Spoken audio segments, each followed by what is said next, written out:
beginning, and there were actually no one on these shelves and everything. So it was pretty clear. I'm entirely sure, 90% sure that everyone is safe, but like the damage are just going to be way more moral than probably physical at this point.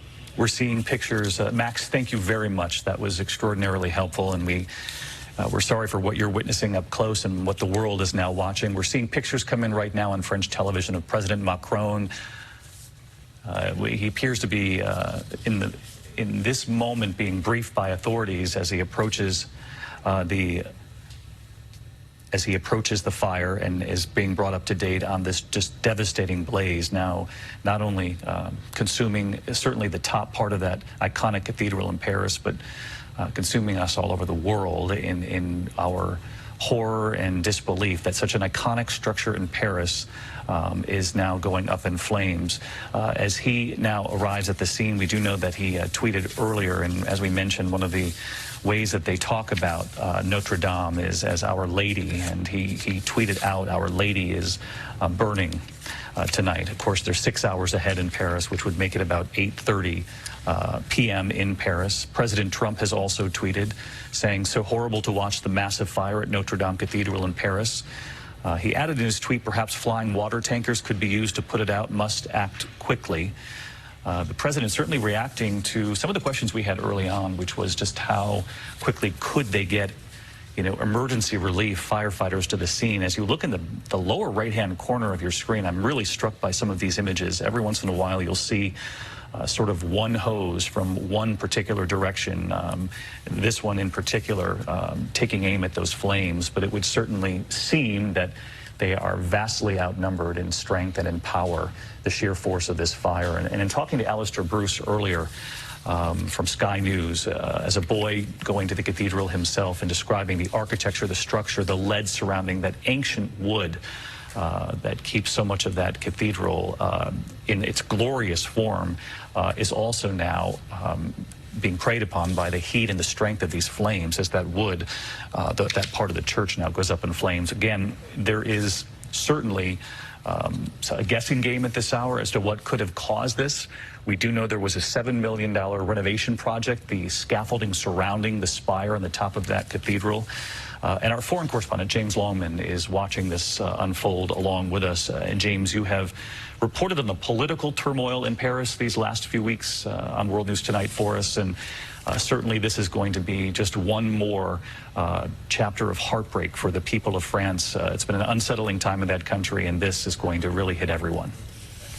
Yeah, absolutely, David. They've been going through the Gilets jaunes protest, the Yellow Jacket protest movement about living standards and the rising cost of living there. Macron, as you say, President Macron has come under increasing pressure to address those issues. But time and time again, when we've been to France to report on whether it's those sorts of protests or terrorist attacks, unfortunately, over the last few years, France has been a target there. The French have this capacity to unite when things go wrong, and this is certainly a night to unite. I mean, watching this, we've all been saying it, is absolutely terrifying. We are not very far here in London from our cousins over in France, and it's very sad for us to be watching what's going on. But the French do have this capacity to find strength in the darkness, and they're going to need it here. This is absolutely, it's a terrifying thing to watch. And as you keep saying, this one hose of water keeps going for that, the center of the fire there, but it doesn't seem to be enough. And we're watching as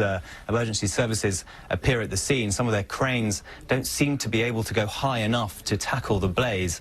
So certainly there's still a lot of work to go as we watch now. France, the dusk is approaching now over Notre Dame, and we know now that Emmanuel Macron, we're hearing now on French news, the French president and the Prime Minister, Edouard Philippe, they are both on the scene being briefed by their officials, hoping, praying that this can be brought under control soon.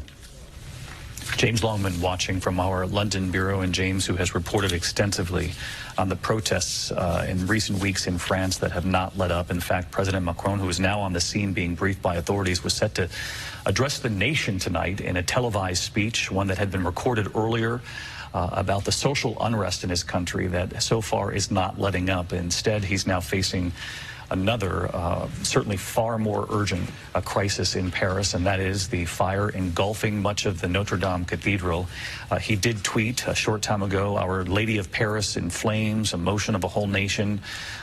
He added thoughts for Catholics, and as we have mentioned here, and it bears repeating, it's Good Friday approaching, followed by Easter, and so many make that voyage to Paris and to the Cathedral at Notre Dame to pray during these holy days. And the president there adding, like all our countrymen, I'm sad tonight to see this part of us burn. John Dickus is a professor in Paris. He is an American citizen, but he's been living there for 2 years. And John, there are descriptions coming in to me now about people on the bridges over the Seine simply in awe and shock and watching this as dust falls over the cathedral as it continues to burn there in Paris.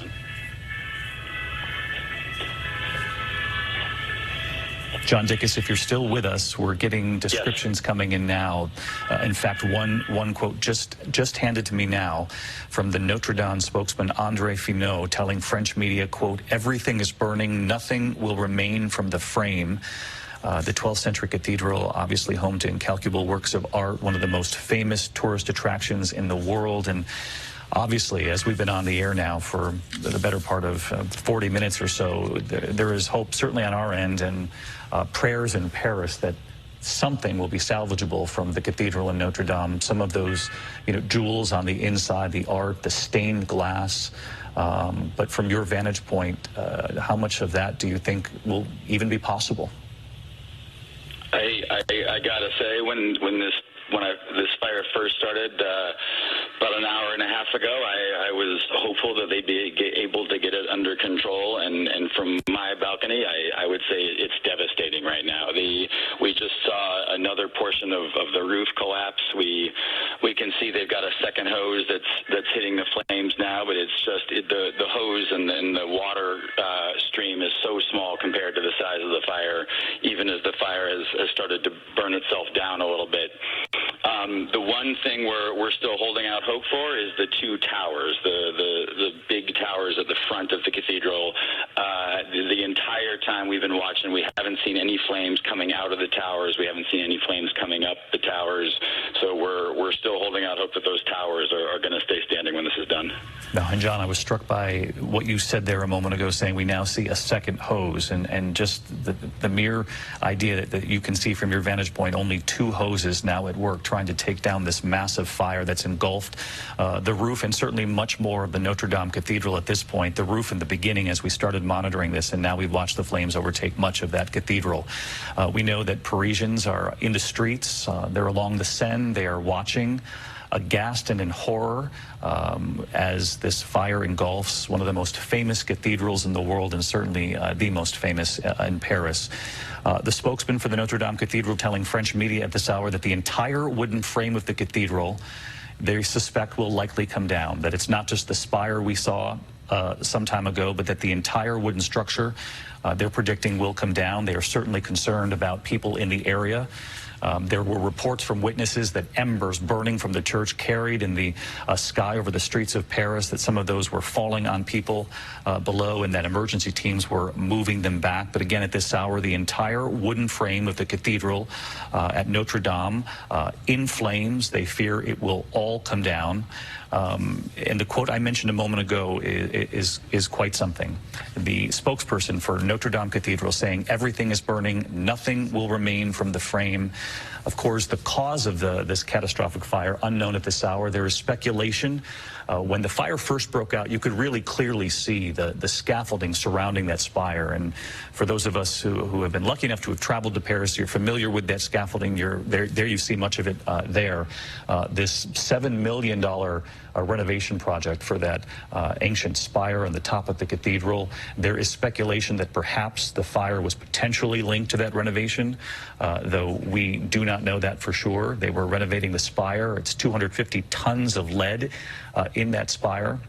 Paris police say so far there are no reported injuries or deaths. We were watching some pictures of those workers at different locations at the cathedral, on balconies, it would appear. And let's just hope that everyone has gotten to safety as this has played out.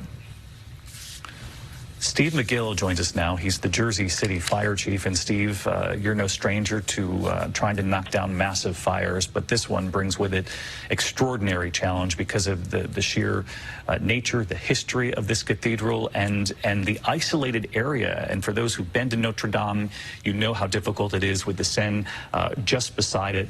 It's literally to walk to get there. And we have eyewitness reports that the streets are clogged not only with people, but making it difficult for emergency vehicles to get there. Yeah, those type of structures are very difficult to get to. And, yeah, due to the terrain, like you mentioned, water supply is going to be a big issue. And just getting the apparatus and equipment up there is a big issue. The major issue with these type of buildings, though, is the construction. They're what we call heavy timber, which is very large wooden structures and beams. And once they catch fire, they're very difficult to put out. And there's a lot of potential for fire spread. Those type of buildings, there's also large voids in the ceiling area where if fire gets into that, very difficult to get to due to the height of the ceiling. And there's a lot of collapse hazard potentials in these type of buildings. I mean, we're talking about a 12th century cathedral, and obviously it's been renovated many times over the course of several centuries here. But to try to retrofit something as historic and beautiful as Notre Dame with the kind of, you know, firefighting, you know, aids that we are familiar with here in the U.S. In this day and age, that's a pretty difficult feat to try to prepare a Notre Dame Cathedral for a flame of this scope, fire. Yeah, and you know, most churches aren't equipped for that type of things. Even if you wanted to try and put sprinkler systems into those buildings, it'd be very difficult to get it into the upper areas where there's a lot of these voids and hidden areas because of just the height where they're at and just extreme fire load that's in those. This is old construction from hundreds of years ago where they didn't really worry about that type of stuff. You know, you also have the masonry walls on the exteriors, and a lot of this timber work is holding up, is being held up by those walls. And once that timber starts burning up, those walls are probably going to come down also. Yeah, that masonry structure that you say that surrounds the wood, it almost insulates the fire for a time, making it difficult, I would imagine, for firefighters to get to it and get to it quickly. Chief Mcgill, I appreciate you watching along with us as well. Again, the deputy mayor of Paris says Notre Dame Cathedral at this hour has already suffered, quote, colossal damages. As we watch this play out live along with people all over the world, we know that hundreds of Parisians have lined the streets along the Seine and surrounding Notre Dame Cathedral, watching, certainly devastated as they watch this historic church come down. The deputy mayor of Paris saying they fear that much more of this church will come down. Emmanuel Gregoire saying first responders are now trying to salvage the art and other priceless pieces that are stored in parts of that cathedral.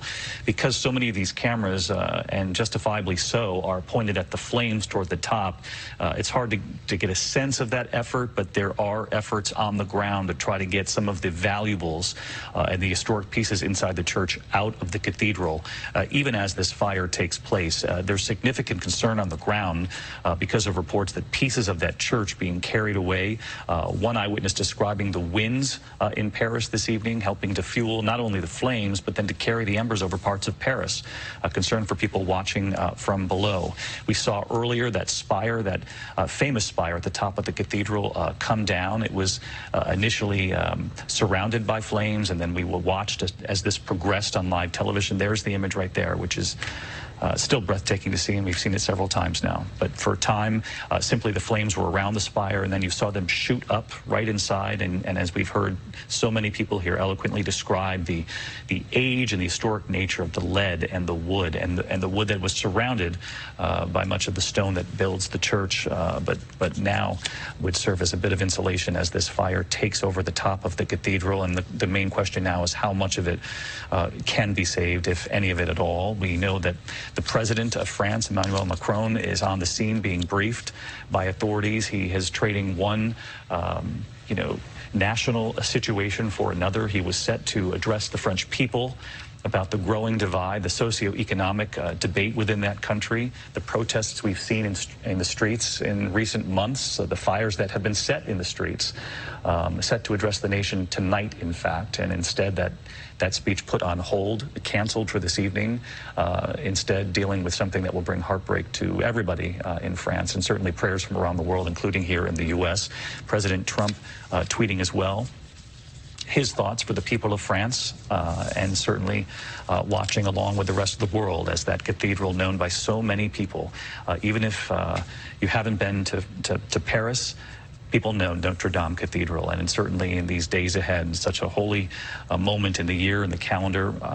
Roman Catholics from all over the world set to mark Easter, and as we know, there was Sunday Mass in the Cathedral of Notre Dame every Sunday in Paris, and likely Mass was set for Easter a week from this weekend. Obviously, Good Friday coming up this weekend. I mentioned that tweet from President Trump, who wrote, "So horrible to watch, the massive fire at Notre Dame Cathedral in Paris."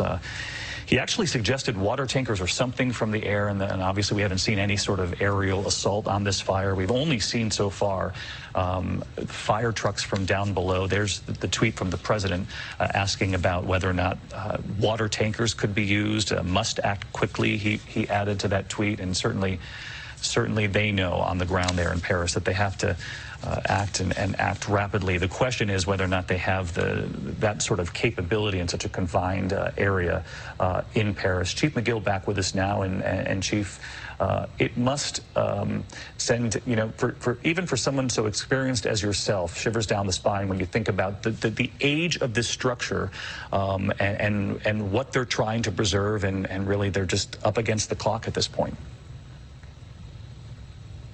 Structures like that, these antiquities, are very difficult to deal with. You want to be cognizant of the history behind them and try to save as much as you can while still trying to put the fire out. It's not an easy task to do. And as I'm watching it, water is going to be a big issue, trying to get water up there, especially to those heights. I saw the tweet from the president, but dropping water from a tanker, water is very heavy. And if it hits a structure like that out of a tanker, it could cause further collapse. And you're not going to be hitting the voids under the roof. Roofs are made to keep the water out, not let water in. So only the parts where the roof is burned away would you get in there. But there's so many hidden voids in these old type structures that it's very difficult to get to them. And the sheer weight of the water, Chief, as you point out, might be almost as damaging as the fire itself. Describe for us, if you will, the challenges as we now head into the evening, as we're watching here in the States, live coverage here on ABC News of the massive and devastating fire at the Cathedral of Notre Dame in Paris. It's about 8:47 in Paris at this hour. Nightfall, you can see the sky, not only from that billowing smoke, but the sky getting darker as we've been on the air here. And, Chief, how does that complicate things? Well, anytime you start getting into the night hours in the PM, once you start losing sunlight, you start losing sight of most of the things you're trying to do. So it becomes a lot more difficult as it gets darker to try and figure out what's going on and where you want to place that water, and especially even when you're trying to get into the building if you can. Because right now, most of that building, I would assume, is a collapse hazard right now, except for the one section where the fire hasn't hit. But that's probably spreading into open voids inside that. And when you think, Chief, about the valuables that we are told they are trying to save now from some of the storage areas inside the cathedral, that they're also in a race against time to do that. I mean, just the magnificent stained glass that we all know from being able to visit the cathedral during our reporting over the years in Paris, the sheer amount of beauty that they're hoping to at least try to save and have after this fire is done wreaking its havoc. Yeah, and I'm sure the firefighters that are there, besides fighting these fires, are doing a heroic effort to try and get those valuables out of there. They're probably trying just as hard to get those out as they are putting this fire out. You don't want to lose those type of items. There's such value to them. Chief Stephen Mcgill, who is watching our live coverage along with us, and much of the world watching as the Notre Dame Cathedral goes up in flames.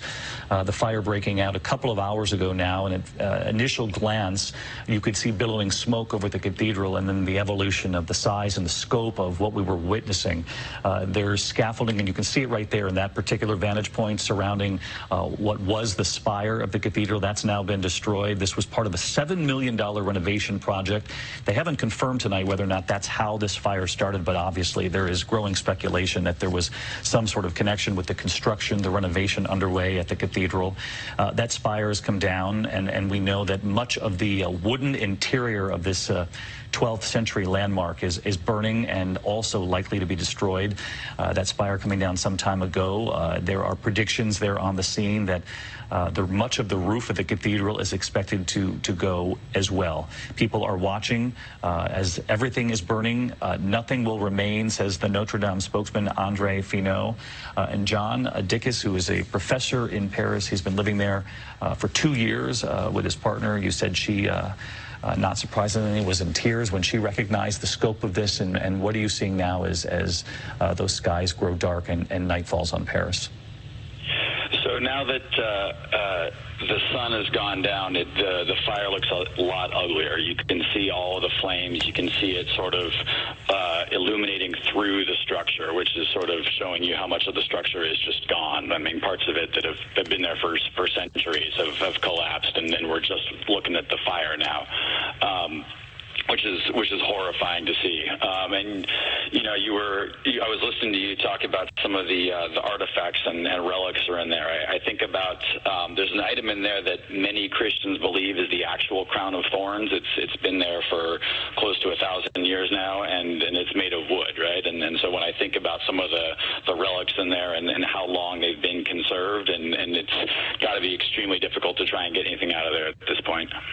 Really difficult, and as you know, because you're there, and for those of us who have seen the aerial views or been lucky enough to walk the streets of Paris, you know, it's located in a very finite piece of land right there in the center of Paris, this Gothic cathedral, and certainly among the most famous from the Middle Ages, and this 12th century cathedral, and Terry Moran mentioned earlier so eloquently, took the breath away of the people who likely were alive at the time to watch it go up, and certainly those who've been able to watch it survive so many tests along the way over the course of many centuries. And now, you know, it simply takes the breath away to watch what's transpiring in Paris tonight. And you can actually see the sky darkening now that we're into the evening hours in Paris as that flame shoots up through right through the center of the church. And there's been a great focus as we've watched this unfold on the age of the structure and the fact that the wood that had been part of the structure that had been saved and preserved all of these years will also likely act as tinder and simply help fuel the fire as it makes its way through the church. There have been so many questions, and as this goes on through the afternoon here, hopefully we'll get some answers on the emergency response and the size and scope of it. In many of these views of the church in flames, you can only see a hose or two shooting water up onto the church. It would seem that they are vastly outnumbered by the size and scope of this fire. It certainly isn't a criticism, but simply an observation at this point that it seems that the response to this has not been obviously able to keep up with the scope of the flames as it takes aim at such an historic place of worship, known all over the world, but certainly the most famous cathedral in Paris, up in flames at this hour. You're watching ABC News live coverage, the Notre Dame Cathedral, the spire destroyed, much of the roof now destroyed. There are authorities in Paris now predicting much of the top of the cathedral will also collapse in the coming hours. And as you can see one of the hoses there in the foreground. It's unclear for those of us watching these live pictures, the scope of the emergency response. There's also concern for people in the streets at this hour who are watching, praying, but watching and aghast along the Seine, the famous river that runs along the cathedral there in Paris. There's one lone firefighter in a bucket taking a look at the cathedral as it burns in front of really all of Paris. And when we say all of Paris, that includes the president, the French President Emmanuel Macron, on the scene. Being brief, we saw him with the First Lady of France as well. And as I mentioned earlier, he was set to address the nation tonight, just not in this way. He was set to talk about the economy, the growing sort of social divide, the socioeconomic divide in that country, the social unrest after he became the leader of France. But instead tonight dealing with a disaster in the center of Paris, one of the best known cathedrals in the world. And if you look at the left, this is a new image. Wow, the scope of those flames as it sort of turns. You know, take a look at that again. That is the spire of the building coming down. And that's the historic structure known all over the world, and in the coming days would take on even added significance with Good Friday and Easter Sunday in the next week and a half. What a devastating sight, not only for Paris and for the people of France, but for those of us watching all over the world. Chief Mcgill, maybe you can give us a sense of how long firefighters on the scene are going to have to simply watch, keep people at bay, and try to do work around the perimeter, but in effect allow this to do what it's going to do. Yeah, you know, there's such a large area. This is probably several blocks involved of this size structure. And the hardest thing for a chief on the scene is going to be the command and control of all the firefighters that are there, to make sure they're in safe areas, to account for them, to make sure nobody gets lost. You know, the amount of fire, the heavy timbers, there's a lot of fire load in there, very difficult to put out. This, I'm going to say, is probably going to be burning for hours, if not until the morning, before they make any headway on this. Chief, thank you. And Chief Mcgill will continue to follow this as we follow with the rest of you at home, the burning of the Cathedral of Notre Dame. And with every sort of vantage point comes sort of the new realization of just the level of destruction and devastation that they're witnessing firsthand. There's another one of the hoses trying to do what it can, but as Chief Mcgill points out, this is going to continue well into the evening hours. We're joined now on the phone by Chris Grimberg, who is one of the eyewitnesses there in Paris. And Chris, what can you tell us about what you're seeing right now? Well, I've now returned home, but the sight on the banks of the Seine when I was on my way home from work were gobsmacking and heartbreaking. Groups of Parisians were standing on street corners in silence, actually, just listening to the timbers breaking into the cathedral. The tears were sort of being shed, and it really is quite heartbreaking. I was on my way home, on the way to the supermarket, and stopped in the left bank and saw the huge tower in the middle collapse with this crunching noise as it fell into the nave below.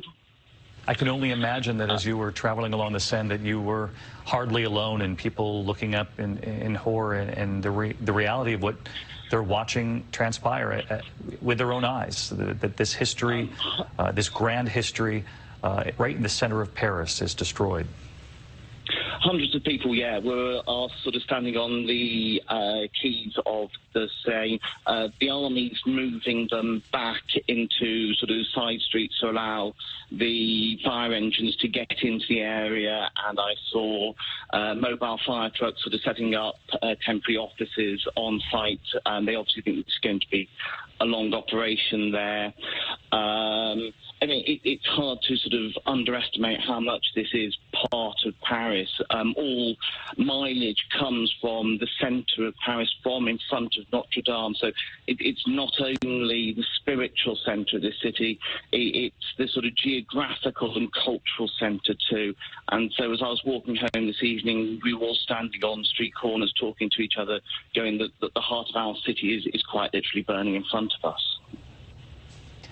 Chris Grimberg with us, describing what I had mentioned earlier, which is that this it really is the center of Paris. And for so many people who live, work, visit Paris, you know that the cathedral can be seen from so many parts of Paris, and people traveling home from work. So many travel right past it, and he described it perfectly, his travel home from work and how it takes him along the Seine and past the cathedral, and the horror of what he witnessed there today. For those of you watching us right now, you're watching live coverage of the Notre Dame Cathedral in Paris, up in flames. This is from a time ago, and you can really tell, obviously, with the color or the shade of the sky in the background. We've now gone into the evening, about 9 o'clock Paris time. They're 6 hours ahead of us, so 3 p.m. Eastern here in New York. These are live pictures right now, so you can see that with nightfall, the scope and size of this fire has just become even more apparent.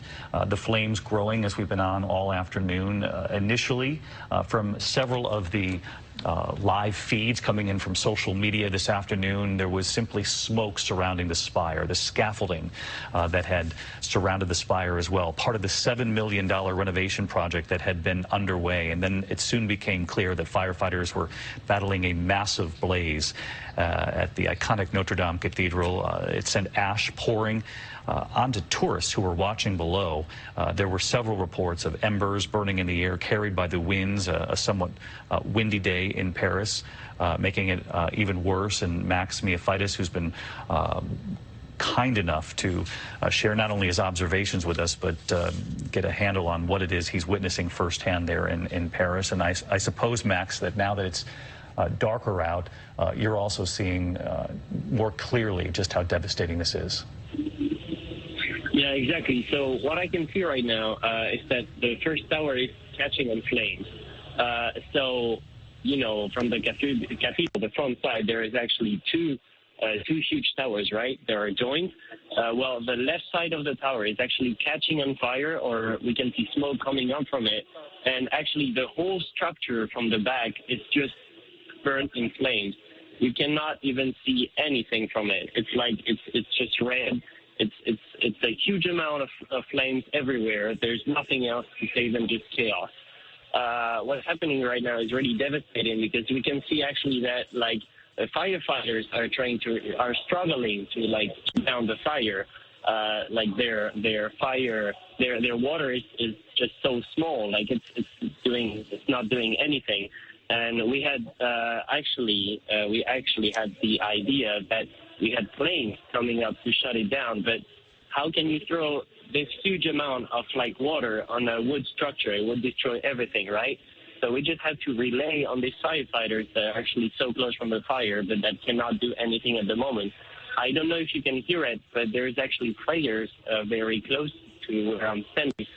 People are actually, you know, like doing this in the memory of the cathedral, because she was there for so many years, and now she's just like disappearing behind a curtain of flames.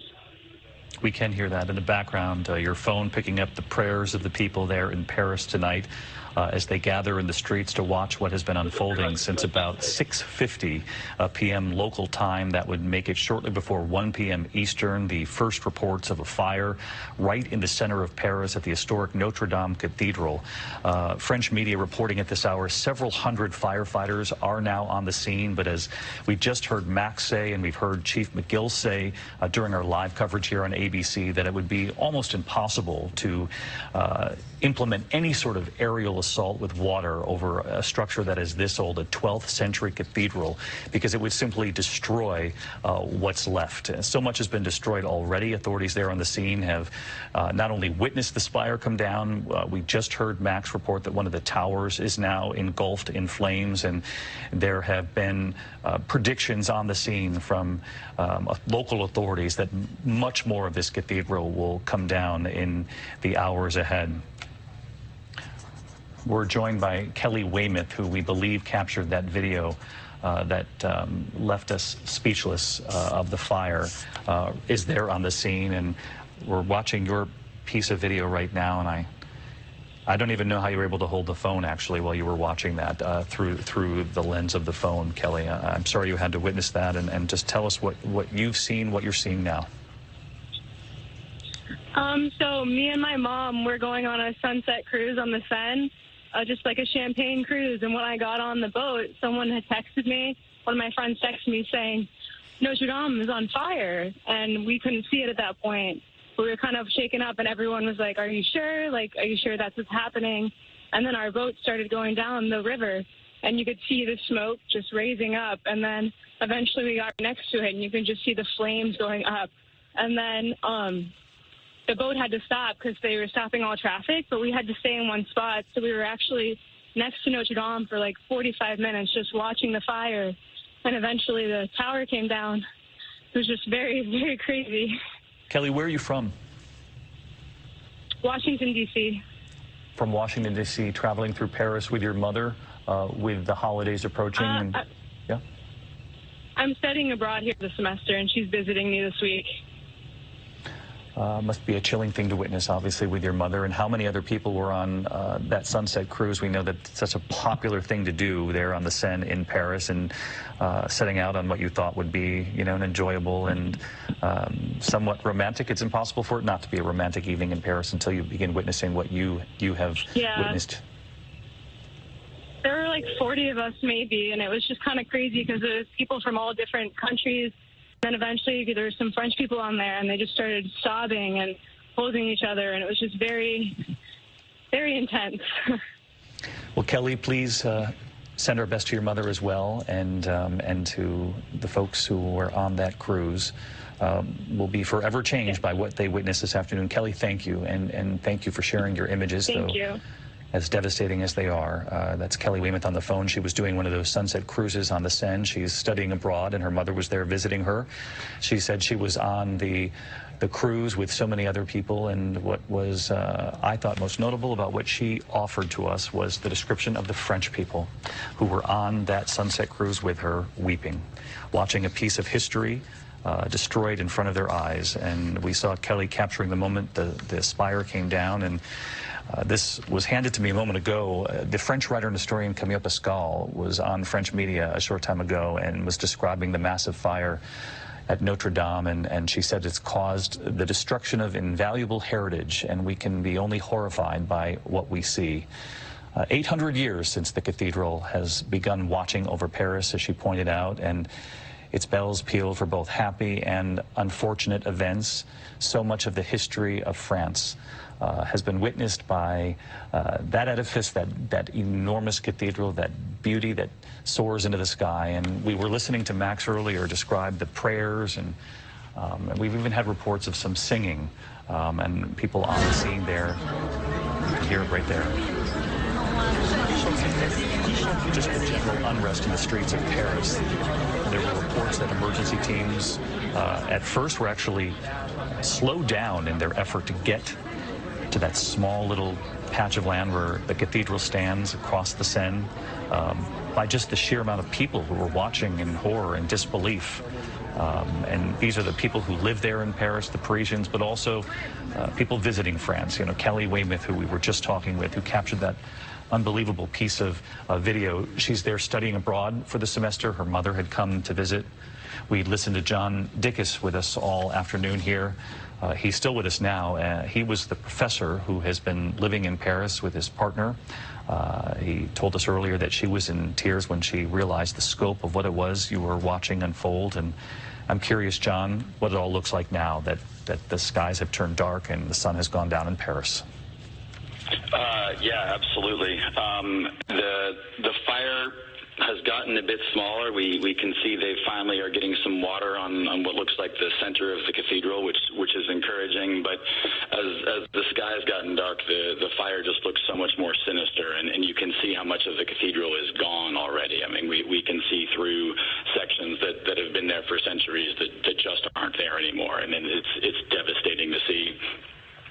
Just a minute ago at 9 o'clock, the Eiffel Tower started sparkling, which it does at the top of every hour, and that just made for a surreal and unsettling scene to see the Eiffel Tower sparkling as Notre Dame burned along the skyline next to it. Down on the streets have cleared. Rush hour is over now, so vehicles are able to get through again. But the sidewalks are, particularly on the bridge in front of my house, are still packed with Parisians who just can't believe what they're looking at. It's just devastating. But you mentioned, John, that you thought the scope of the fire seems somewhat smaller than what you were watching earlier?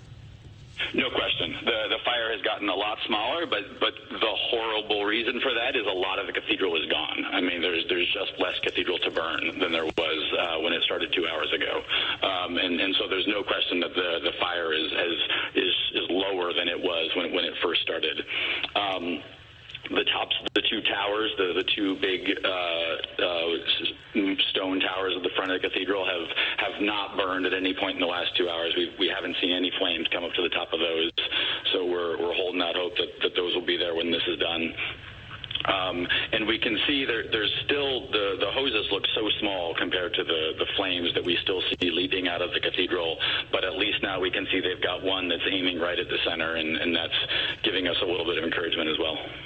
Yeah, it's a bit of a double-edged sword, John, as you were pointing out, that the flames seem somewhat smaller than where they were at their peak within the last hour. And part of that, as John Dickus points out, is likely because much of the cathedral has now collapsed and crumbled under the weight and scope of this massive blaze at the top of Notre Dame Cathedral. And so while the scope of the fire might be marginally smaller than what it was, it likely reflects more of the cathedral being destroyed forever. He did mention that the towers that he's looking at are not engulfed, and there is hope on the streets of Paris and for the people who are watching this, certainly in their own nation, the live coverage of it there. They're hoping beyond hope that much of this cathedral, whatever you can see still standing, will be saved. But I want to bring in Chief Mcgill, because, Chief, there have been so many questions as people watch this live coverage about the scope of the response, and it was perfectly put earlier when you described the challenge of trying to knock down a blaze with something so old, so storied, and we're talking about a cathedral from the 12th century. You can't hit it with an aerial assault, because you'll simply speed up the destruction of the cathedral. Yeah, and there's a heavy fire load in there, like I said, heavy timbers. It's almost like trying to put a forest fire with a roof out with a roof on top of it. Obviously now the roof is burnt away, but you have a lot of that scaffolding around there. You need a tremendous amount of water to fight this type of fire. And I see a couple of tower ladders that are up. You'd probably need 5 or 10 times as many to put a dent into this fire. Your other biggest concern is, for the firefighters there, is the collapse potential.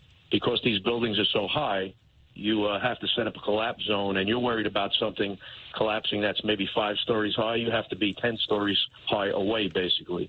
You have to double that height to be in a safe area. So they can only get those hose lines so close to that building without putting themselves in danger. And it looks like they are. They're doing a great job. It looks like most of the building where the fire started is burnt away where the scaffolding is. They probably cut it off right before it got to those towers. So those towers are probably going to be safe from my perspective anyway.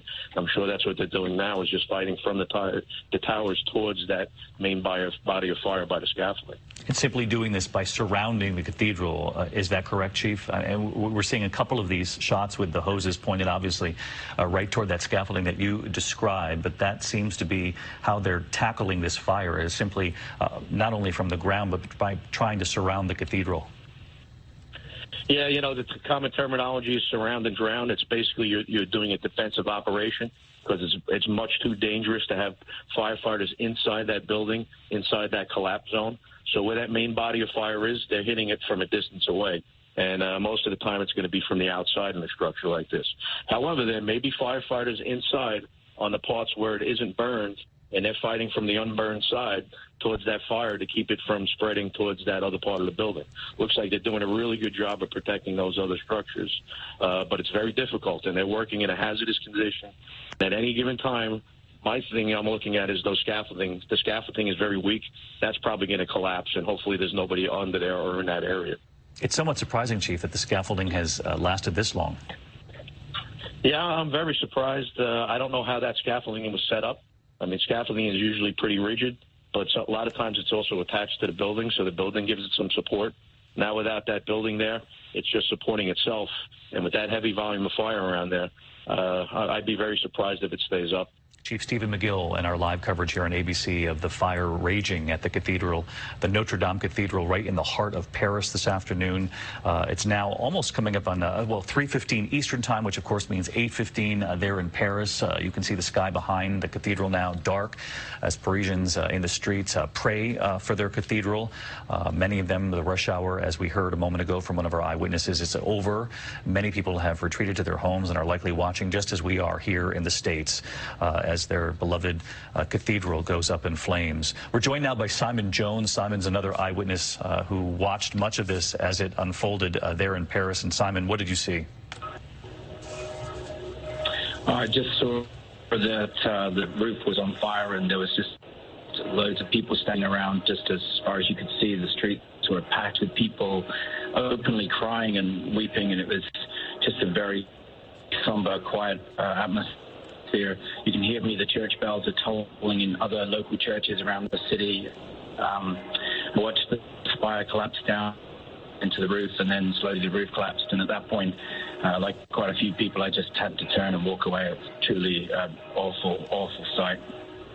Just a devastating sight, and we know the role that the cathedral has played over the course of history, sort of a, a calming presence that cathedral has had, even in times of horror and in times of terror. Most recently in the terror attacks that struck Paris back in 2015, the bells sounding a death knell after that November 2015 terror attack. Authorities right now, even as they try to knock down this fire, are investigating whether or not that renovation work on the cathedral, and in particular the lead, the 250 tons of lead that make up that church and the spire on the top of the church, the renovation that was underway. It's about a $7 million renovation project at last word. Whether or not somebody working construction on that project might have ignited or started the fire, that's unknown. We do know that in the last couple of days, 16 religious statues were actually removed from the peak. And that was the first time that happened in more than a century, and they were removed to be taken away to be cleaned. They did obviously escape the blaze. As we know, there's also a secondary effort, which hopefully with more time that passes, we'll be able to see of teams on the ground trying to get artifacts that are in different parts of that cathedral out of the cathedral to try to save them. There is a statement from Cardinal Dolan here in the U.S. on the fire at Notre Dame Cathedral in Paris. He said, quote, "I just went next door to our own beloved cathedral, St. Patrick's, to ask the intercession of Notre Dame, Our Lady, for the cathedral at the heart of Paris and of civilization now in flames. God preserve this splendid house of prayer and protect those battling the blaze." That from Cardinal Dolan just a short time ago, praying for the cathedral from our own St. Patrick's Cathedral here in New York, and he too hoping that there will be no injuries. And we have not heard any reports of injuries as of yet. We know there were a number of workers who were on this project when these flames began to break out, getting them down, and there's the spire coming down. And no matter how many times we've watched this play out, one of the witnesses that we were talking to earlier, her name was Kelly Weymouth, and she described the quintessential sort of American experience in Paris. She's there studying abroad, lucky enough to escape for a semester to study the great rich history that Paris offers, and her mother was there visiting. She said they were taking a sunset cruise on the Seine when they looked up, saw the fire, and this is her video that you're looking at right now. She held that phone steady, which I'm not sure I could have done as we were witnessing all of this as we were on with live coverage. Again, the fire breaking out, for those of you who have joined us in progress, the fire breaking out at about 6:50 Paris time. That would make it shortly before 1 p.m. Eastern here in America. We know several hundred firefighters are on the scene. We've been talking with Chief Mcgill and a number of other witnesses who've talked about the sheer challenge in trying to knock down a fire at a cathedral that was first built in the 12th century. It's been damaged along the way in the French Revolution, post-World War II. It's been rebuilt, renovated several times, but this perhaps will be its biggest test yet. The massive blaze that has been churning and doing its work on the top of the cathedral, and certainly the spire isn't the only thing damaged. There were predictions on the ground that the entire roof would come in. There have been some witnesses who have told us that in fact has happened, that the entire roof has burned. There's also been a lot of talk about the danger when you are working a construction project, a renovation project on a piece of history so storied and so old. We're getting word now that they're on social media, and we always use caution when there are reports coming in from social media, though it is a valuable tool in this day and age, as we've seen with the images that came in almost immediately that signaled there was perhaps a real horror that was playing out at one of the most historic sites in the world, which got us on the air fairly quickly. And now there are reports from social media, and again, they're not confirmed, but we can join John Dickus. John, are you still with us? Or Max. If Max is with us, or John apparently is with us. He's the American professor with us. And I want to get to these reports on social media because it's impossible, obviously, for us on this end to confirm them. But there are reports that the towers are either very close to being on fire or are on fire. But you, perhaps, from your vantage point, can give us a clearer picture. Yeah, I thankfully I can see the two towers, and that's not accurate. The two towers from where I'm standing, there's no flames coming out of them. They are not in danger of collapsing. They haven't moved. Very tragically, the reason I can see the towers so well is that the roof of the cathedral is gone. It's no longer obstructing my view of the towers at all, so I can see them very clearly because the roof has completely collapsed. So from your vantage point, the tower is not on fire. We know the AP had tentatively reported that it had spread to one of the church's landmark rectangular towers, but from where you are, you don't see flames spreading beyond the roof itself, which is now collapsed in. You've seen that for yourself, and the spire. And of course, it's very difficult now that we see nightfall in Paris to see just how much of the church is completely destroyed. What is easier to see is just the scope of the flames. And Max Miafidis was another one of our eyewitnesses who helped us earlier, told us that one thing you can see now, because the sky has darkened, is that the flames themselves have reduced in size, though that could also be an indication that what they were consuming has simply collapsed inside the cathedral. And so it's also a sign of increasing damage. John, we're looking at pictures that you took just a short time ago, and you know, the difference between this image right here of the sky and the smoke, which is what we saw early on, and now with the darkened sky over much of Paris, those flames shooting up into the sky. Yeah, it's horrifying, and the smoke has cleared now. There was very heavy smoke, huge columns and clouds of smoke 2 hours ago, and while that smoke was coming out of the cathedral, it was very hard to see how much damage there had been. It was just great volumes of smoke coming off and sort of, you know, towering over the city. And now that the smoke has thinned out quite a bit, I can see I'm on the 6th floor, so I'm looking straight at the level of where the base of the spire was 2 hours ago. And I can see the interior of the church is just gutted. I mean, the fire has clearly gotten smaller, but it's because it looks like both the nave and the transept have been completely devastated by the flames. John Dickus, a professor there in Paris, living there, calling Paris his home for the last couple of years, and offering a difficult description for those of you joining us for our live coverage, saying that he can see into the church, that the roof is destroyed, that much of the inside of the church is destroyed. We saw the spire come down some time ago, and you know, in the reporting that's come out in these hours that we've been on the air, there are a number of people pointing to construction work, renovations, and sort of a long and somewhat checkered history with these historic churches, cathedrals, synagogues that are renovated. It can often be a dangerous combination. You know, one of the reasons they point to, you know, open flames from torches or from welders, other hazards on the scaffolding coming very close to these ancient parts of these cathedrals, you know, Notre Dame's wooden roof. And the materials are so high up and difficult to reach. Obviously, if it does spark a fire, and we've watched that play out right in front of our eyes, there were so many questions early on, including a question from President Trump asking perhaps why flying water tankers couldn't be used to put it out. He actually tweeted, "Must act quickly." And then over the course of time, we had our fire chief on the air and a number of people there on the ground in France talking about how that simply wouldn't work because of the sheer weight of the water coming down on something so old. But those are just some of the challenges that are faced not only by the firefighters who are now tasked with trying to knock down these flames, and as we heard from the chief there earlier, that the entire cathedral likely surrounded.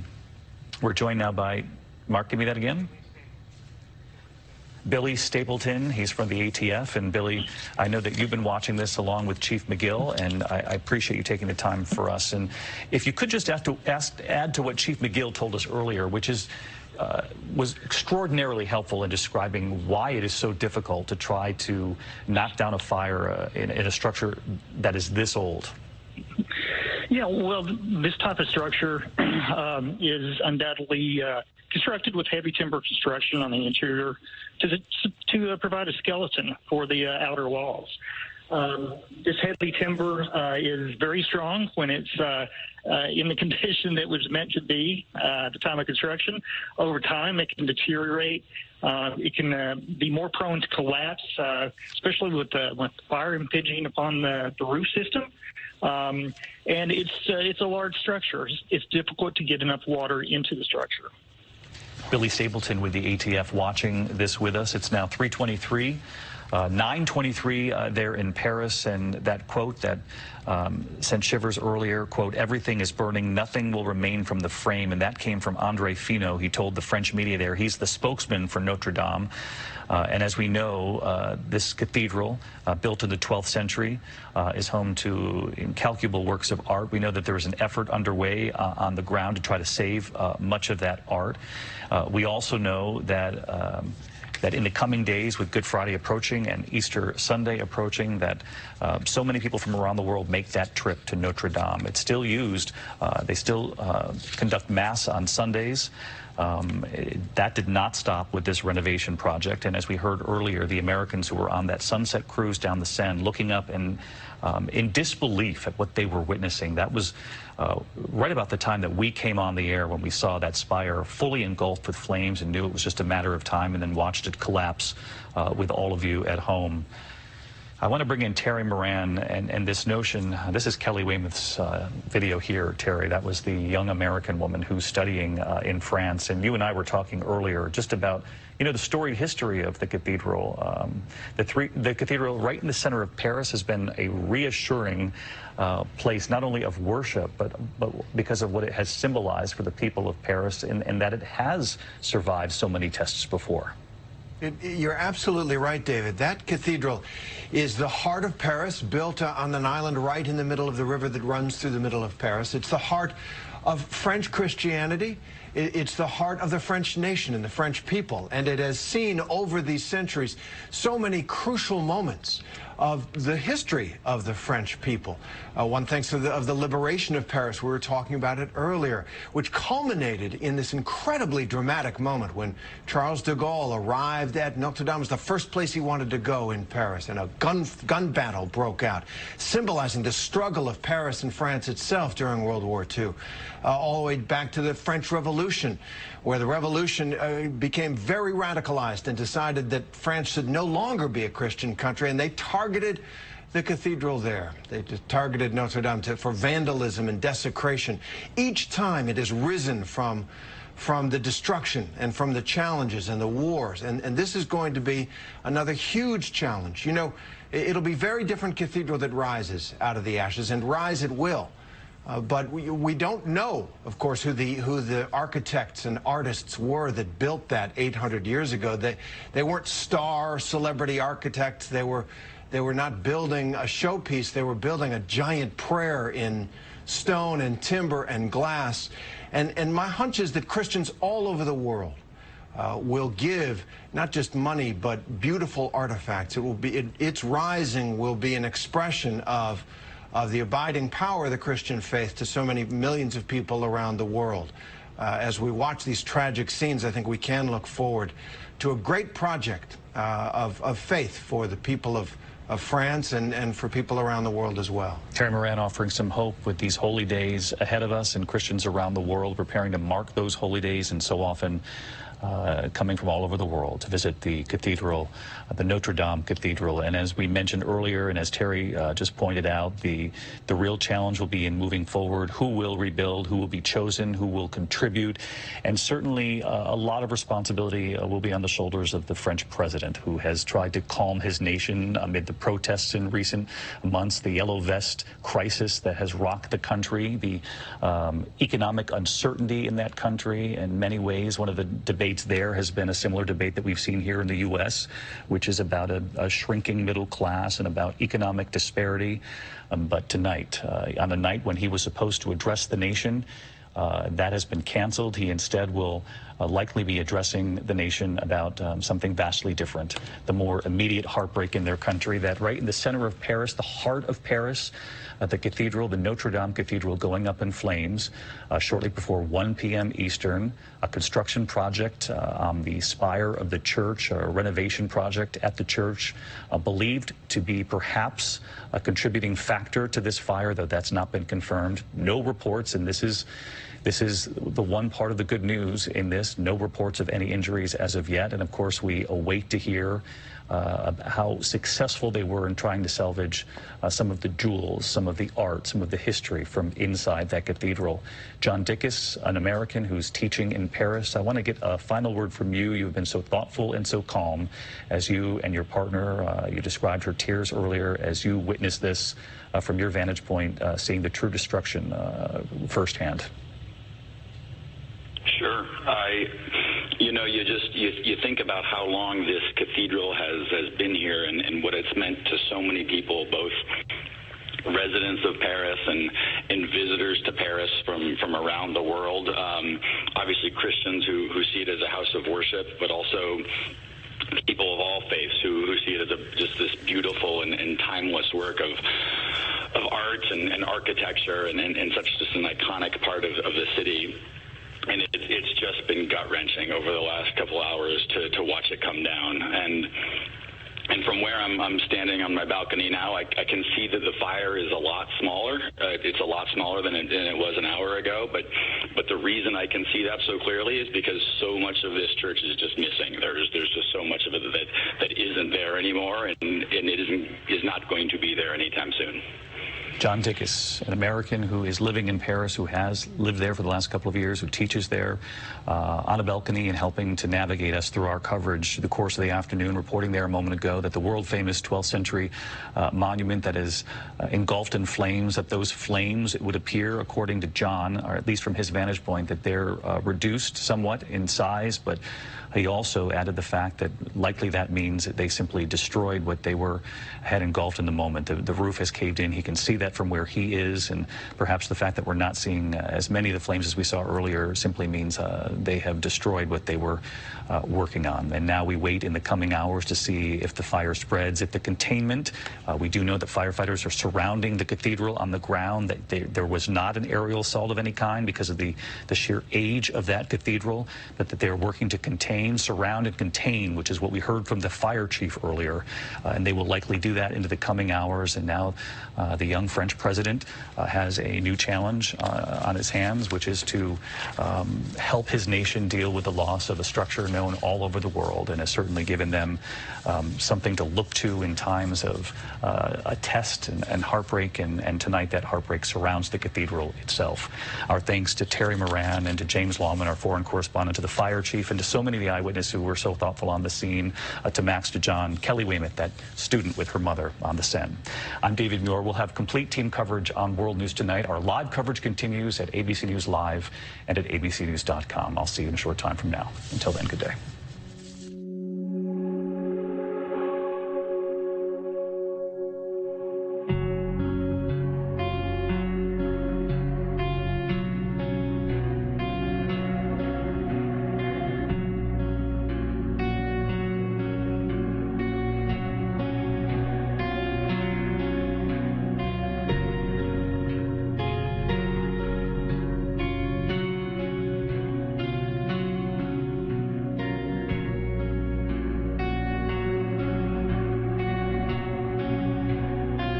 This has been a special report from ABC News. We now join our programming in progress. You were able to come visit us. It was really lovely. Thanks for having me.